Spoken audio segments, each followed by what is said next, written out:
You are 11 years old when the illusion breaks. It happens in the most ordinary place imaginable. A dentist's waiting room. You're sitting in a quiet private clinic in Monterey, legs swinging slightly above the floor because the chair is too high. The room smells like mint and disinfectant. A muted television plays a morning talk show that nobody is watching.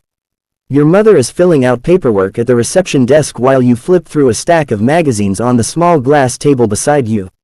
You're not really reading them. You're just turning pages to pass the time. Then suddenly you stop. There's a face on the cover. A photograph you've never seen before. The man in the picture is younger than the version of him you know. Thinner, sharper, but there's no mistaking it. The jawline, the eyes that always seem to be measuring something invisible. Your father. You stare at the magazine, confused.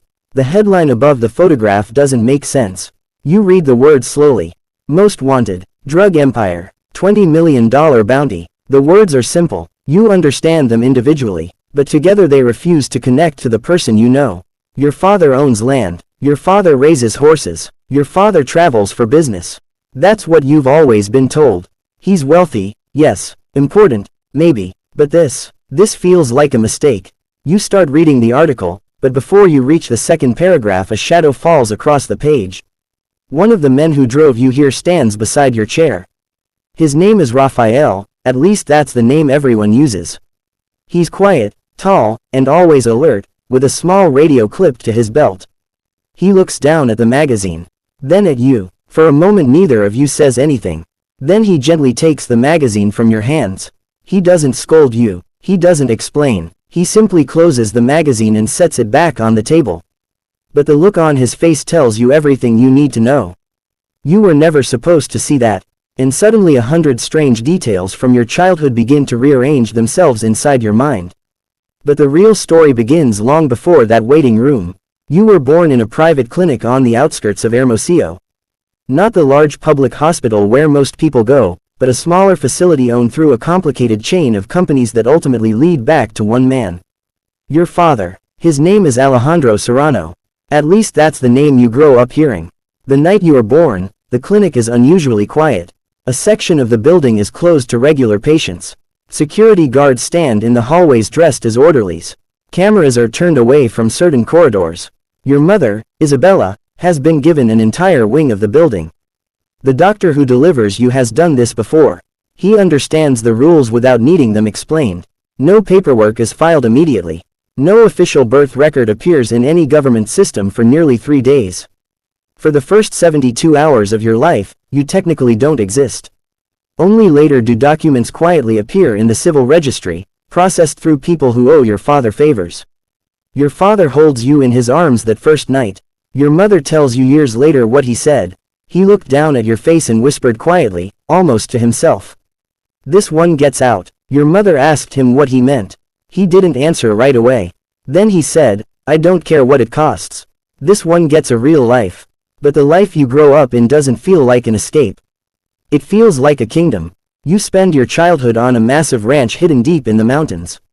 The property sits far from any city, tucked into a valley surrounded by rugged hills. The ranch doesn't appear on most maps. It has its own water wells, its own generators, and a small private airstrip carved into a long strip of flattened earth. To a child, it feels like paradise. There are horses everywhere, gardens filled with fruit trees, a swimming pool shaped like a natural lagoon built from imported stone. You have dogs, exotic birds, and even a small wildcat your father once brought back from a trip to southern Mexico. You spend your days riding horses, exploring trails, and climbing rocks with a freedom most children never experience. But there are rules. You never leave the property alone. You never go beyond the outer fence.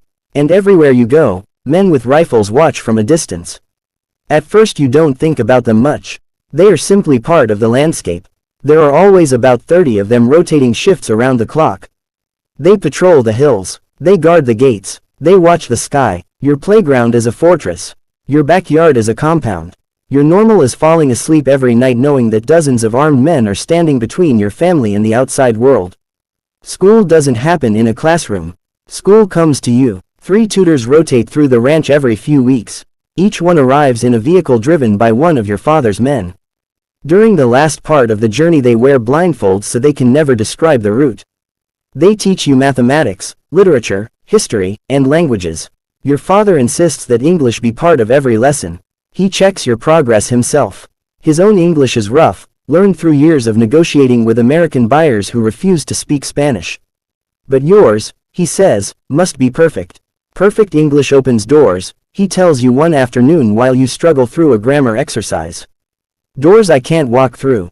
You not even though you don't fully understand what he means. Your mother lives in a different world inside the same house.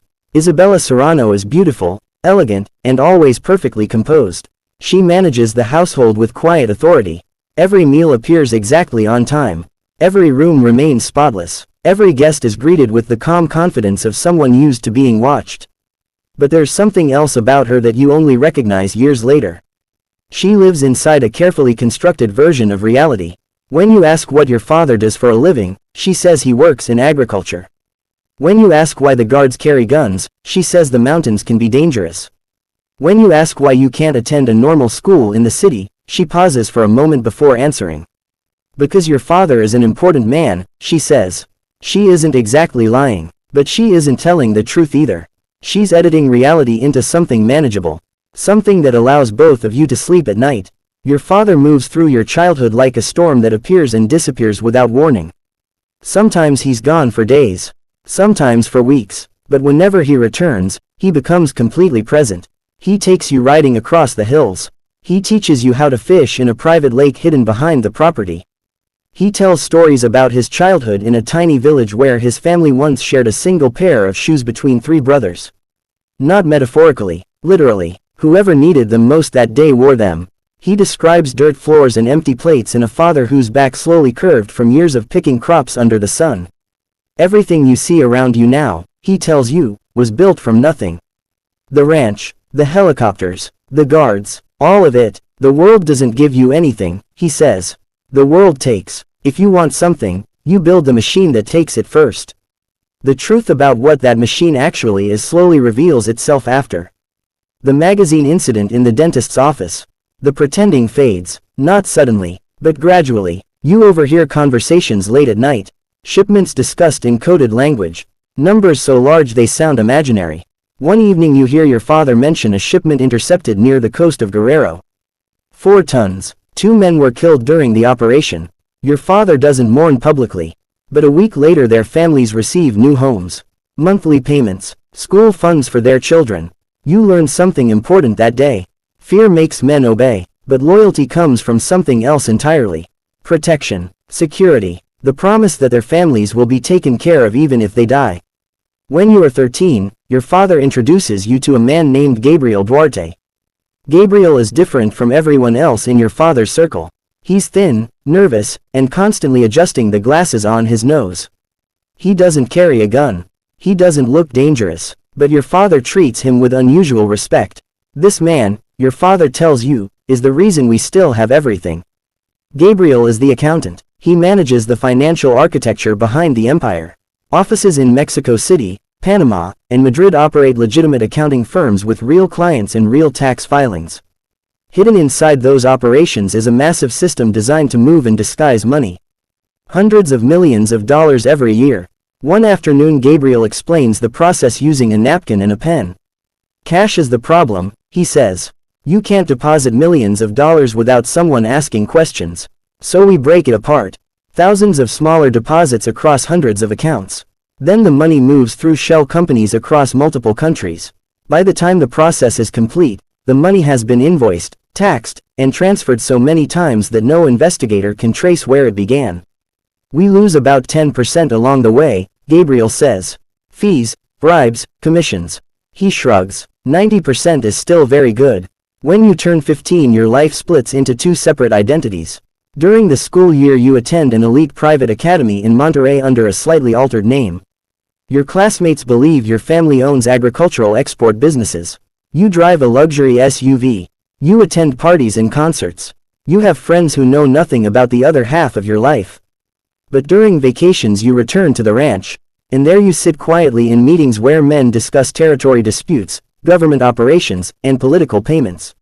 Your father isn't inviting you because he wants you to join the business. He's preparing you because he knows something else. Empires don't disappear when their founders grow old. They transfer. When you are 17, the war begins. The government launches a massive crackdown on organized crime. Your father's name appears on an international task force list. The reward for information leading to his capture climbs to $20 million. That number changes everything. Suddenly every person who knows your father's location is holding a lottery ticket worth more than they could earn in a lifetime. Your father responds by shrinking his circle. 50 guards become 30. 30 become 15. Safe houses rotate constantly. Nobody sleeps in the same place for more than 4 nights. Your mother relocates under a false identity. Your life at school ends overnight. One morning you are a student planning a weekend party. The next morning you are riding in an armored vehicle toward a mountain-safe house. Your father ages quickly during those years. He sleeps only a few hours a night. Changes phones constantly. Trusts almost no one. At 19 your role inside the organization becomes official. Not in transport. Not in violence. In finance. Gabriel begins teaching you everything he knows.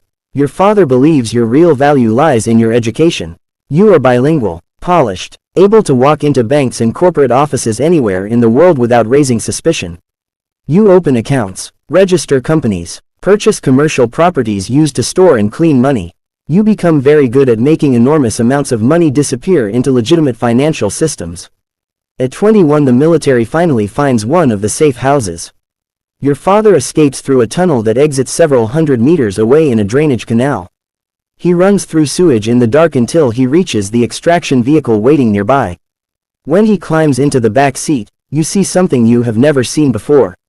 Your father looks tired, old, human. He sits there breathing heavily for several minutes. Then he looks at you. The envelope, he says quietly. In the house in Querétaro. Behind your mother's painting. When the time comes, open it. 14 months later the time comes. Your father is captured during a military raid in Mazatlan. You watch the footage on television from a hotel room in Mexico City. He walks calmly between soldiers in handcuffs. Still calculating. Still composed. But this time the variables don't favor him. Your mother calls you shortly afterward. She's crying.